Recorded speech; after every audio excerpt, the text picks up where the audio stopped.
Good day mga bossing, sobrang na-busy kami the past few days dahil sobrang dami pong nang sasakyan na pumunta dito sa shop para magpa-install ng mga accessories. At sa mga nagme-message po at nagpa-follow up kung kailan daw nila makikita yung mga sasakyan nila, yung mga nagpunta dito sa shop para magpa-install, antay lang po mga bossing kasi i-edit ko pa po yan at ang dami pa po namin backlog. At ngayong araw na to, apat na Suzuki Espresso ang bumisita dito sa shop. Bali, 3 metallic gray at isang kulay orange na espresso ang nagpa-install ng mga accessories. Ang unang Suzuki Espresso ang kinabitan namin ay galing pa po itong Pampanga. Bali, magpapakabit si bossing ng mesh grill dahil syempre gusto niyang pumorma pa tong ating espresso at maprotektahan yung condenser. Kasi yung condenser niyan mga bossing ay talaga pong exposed sa mga elements kasi malalaki po yung butas ng bumper ng espresso. Kaya talagang natatalsikan ng mga bato yan at may chance na mayupi. Para maprotektahan yan, nagkakabit po ng mesh grill na kagaya nito. At syempre, after ma-install yan, mas maganda po talaga ang forma ng Suzuki Espresso.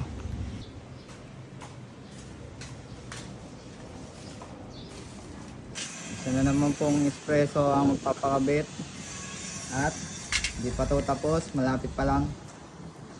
Mesh grill po kinakabit natin. Ayan si Kuya, busy. Dami nagpapistol ngayon.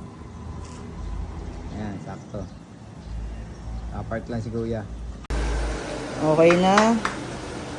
Babalik na lang si bossing sa iba. Ayan, galing pang Pampanga yan si bossing. Drop by dito. Next naman, isa na namang espresso. Ayun o, kakulay niya rin. Kabitan natin yan ng gutterless crossbar.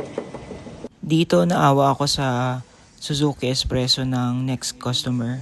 Kasi ilang beses na siya nagkabit ng gutterless crossbar. At nakita nyo naman ang nangyari. Dahil hindi tama at mali yung proseso ng pag-install. Nagasgasan. Ayan. Kinakalawang na yung ibang part.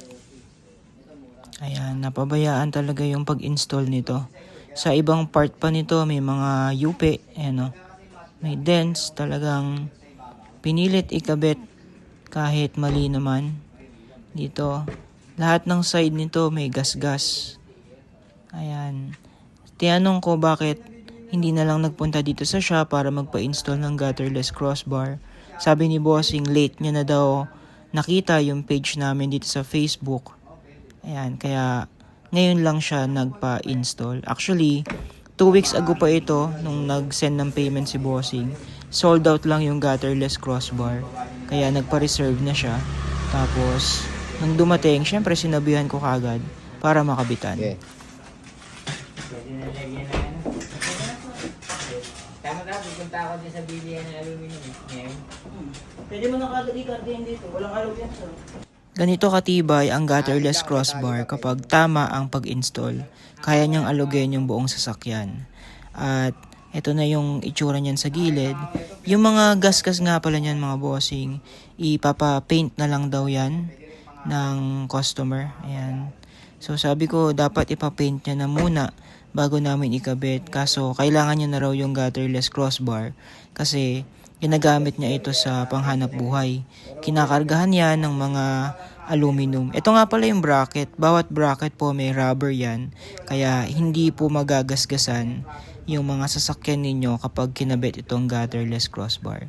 Siya nga pala after ma-install ito, nag-send pa ng picture si bossing na nagkarga siya ng I think 120 kilos na bigat dito sa crossbar kasi nga pinanghahanap buhay niya.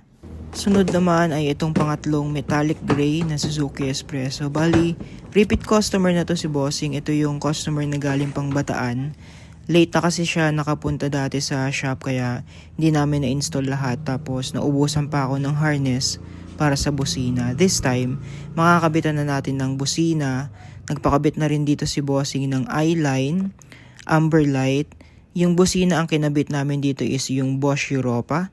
Tapos nagpakabit din to si bossing ng glossy black na rear spoiler. Sa dami na naming nakabitan na Suzuki Espresso, kabisado na po namin ang bawat parts nito, pagbaklas at pagbalik. Kaya sigurado po kayong hindi po mapuputol mga clips niyan kasi dahan-dahan po namin binabaklas yan, hindi bara-bara lang nabaklas.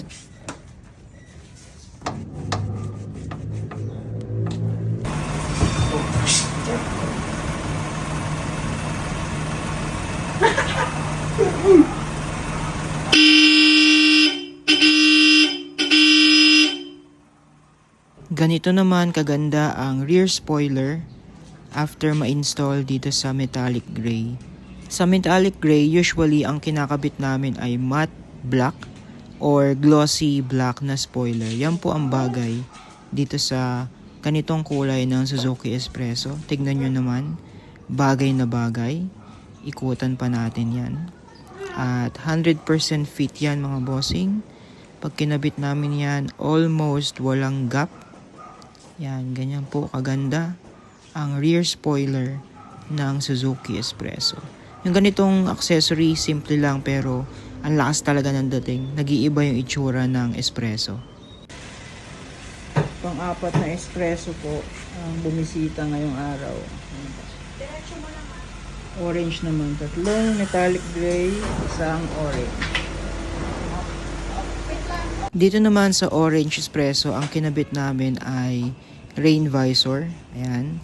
Bali, set of 4 na po yan. Bawat sides lalagyan ng rain visor. Nagkabit din kami dito ng mesh grill. Ayan.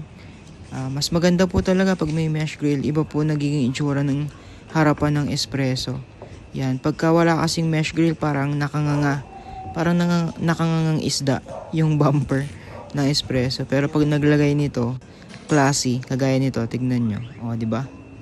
Iba na itsura niya pag naglagay kayo ng mesh grill na ganyan. At napakapulido po ng kabit namin ng mesh grill. Yan, binabaklas namin yung bumper niyan para maganda po yung lapat. Yan, tignan nyo. O, di ba? Hindi halatang kinabit lang. Saktong-sakto po yung cut niyan. Yan, pulido mga bossing.